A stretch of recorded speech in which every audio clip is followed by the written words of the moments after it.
Assalamualaikum warahmatullahi wabarakatuh.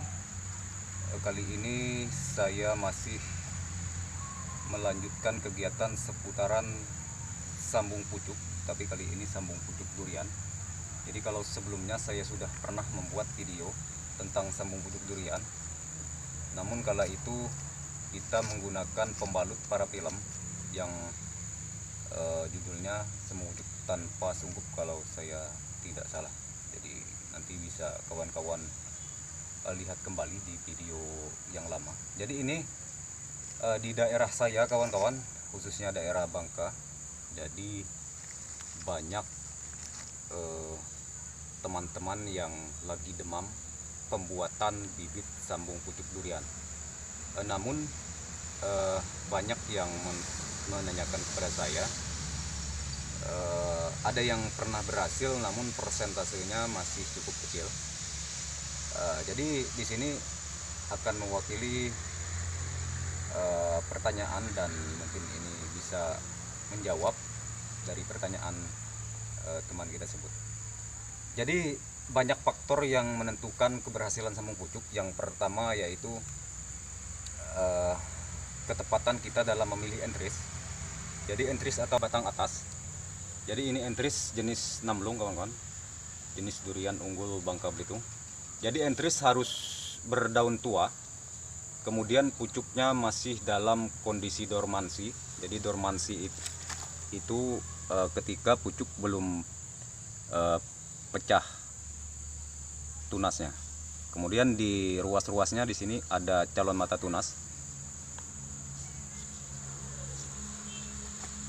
Oke, langsung saja kita ke pekerjaan. Kita bersihkan semua daun.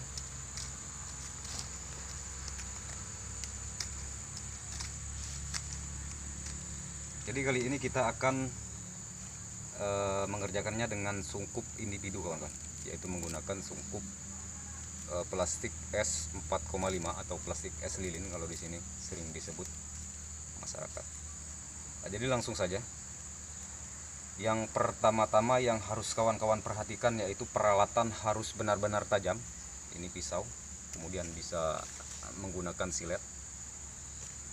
Di sini seperti yang sering saya jumpai di lapangan, khususnya kepada kawan-kawan yang baru belajar membuat bibit sambung pucuk, faktor terbesar yang menyebabkan kegagalan yaitu di pembuatan sayatannya. Jadi sayatannya kalau saya perhatikan yaitu miring dan bergelombang atau berserabut. Jadi hasil sayatannya itu tidak lurus kawan-kawan. Jadi saya sangat memahami di waktu dulu saya pernah pengalaman pertama sekali membuat bibit sambung pucuk.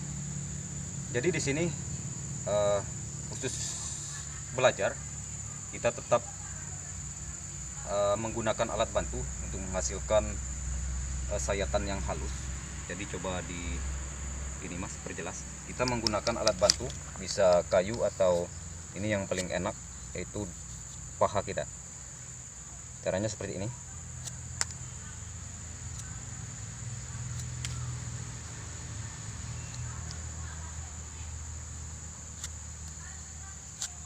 Dan perlu kawan-kawan perhatikan, di sini yang ditarik adalah pisaunya dan bukan entrisnya. Nanti kalau entrisnya kawan-kawan tarik, ini kambium akan rusak dan akan menyebabkan kegagalan terhadap sambung pucuk kita. Karena yang membuat penyatuan pada bekas luka yaitu di jaringan ini kawan-kawan, jaringan kambiumnya. Jadi kambium itu letaknya setelah kulit. Oke, jelas. Jadi nanti pas penyatuan dengan seedlingnya atau batang bawah, kita usahakan kulit bertemu dengan kulit. Jadi insya Allah kambiumnya akan bertemu. Kemudian seedling, cara pembelahan seedling ini juga harus diperhatikan, tidak boleh melenceng. Jadi dia lurus seperti ini. Dan yang paling terpenting yaitu peletakan entres ke seedling. Jadi ini yang saya maksud kawan-kawan. kulit seedling dan kulit entris ini harus benar-benar bertemu satu sisinya. Kemudian yang satu sisinya ini tidak bertemu, ini tidak apa-apa.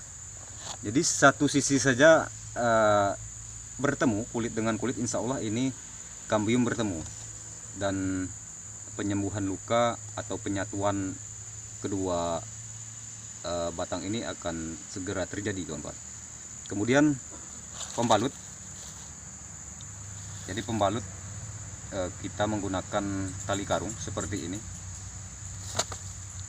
Kemudian cara mengikatnya sama, melingkari searah jarum jam. Kemudian cukup kita kunci satu kali seperti ini, dan hasilnya seperti ini, kawan-kawan. Oke, jelas. Karena ini sungkup individu, dan yang perlu kawan-kawan ketahui yaitu sungkupnya kalau bisa ini harus mentok sampai di dasar media polybagnya dan tidak boleh menggantung. Caranya kita panjat atau kita panjangkan seperti ini, kemudian kita sungkup seperti ini, kawan-kawan. Oke, jelas. Coba Mas di sini, Mas. Jadi di sini sungkupnya mentok ke dasar media polybagnya. Jadi kenapa saya tidak menganjurkan pembalut ini menggantung seperti ini? Jadi kalau menggantung seperti ini, kesempatan udara untuk masuk ke dalam ini terbuka sangat lebar. Itu yang pertama. Kedua, patogen penyakit juga ini akan berpotensi besar untuk masuk ke dalamnya, kawan-kawan. Kalau kawan-kawan mau menggantung seperti ini, contohnya seperti ini yang sudah kita kerjakan, caranya diikat, namun dia masih longgar dan tidak terkunci rapat. Oke, kita lanjutkan yang sungkup mentok seperti ini. Dan jangan lupa ini sambung pucuk itu banyak juga yang keliru. Tidak boleh kena cahaya, itu salah. Dia boleh kena cahaya namun tidak boleh kena sinar matahari langsung. Itu perlu diingat, kawan-kawan, dan perlu diperhatikan juga untuk penyembuhan luka termasuk penumbuhan tunas baru. Itu perlu yang namanya cahaya. Saya ulangi, sambung pucuk bukan berarti tidak boleh kena cahaya. Artinya dia tetap boleh kena cahaya matahari namun tidak secara langsung. Artinya nanti kawan-kawan kalau tidak di bawah koridor seperti ini, nanti kawan-kawan wajib membuat naungan, bisa dari dedaunan atau kalau di pembibitan itu biasa menggunakan paranet. Oke, nanti kita akan kontrol karena di sini saya bukan praktek di pembibitan saya, jadi saya tidak bisa menunjukkan hasil yang sudah jadinya. Nanti insya Allah kita akan kontrol di 14 hari kemudian atau 21 hari kemudian, insya Allah ini tunas sudah akan terubus, kawan-kawan, kalau dia jadi. Oke, mungkin sekian informasi singkat dari saya. Semoga apa yang disampaikan bisa bermanfaat kepada kawan-kawan. Sekian dan terima kasih. Wassalamualaikum warahmatullahi wabarakatuh.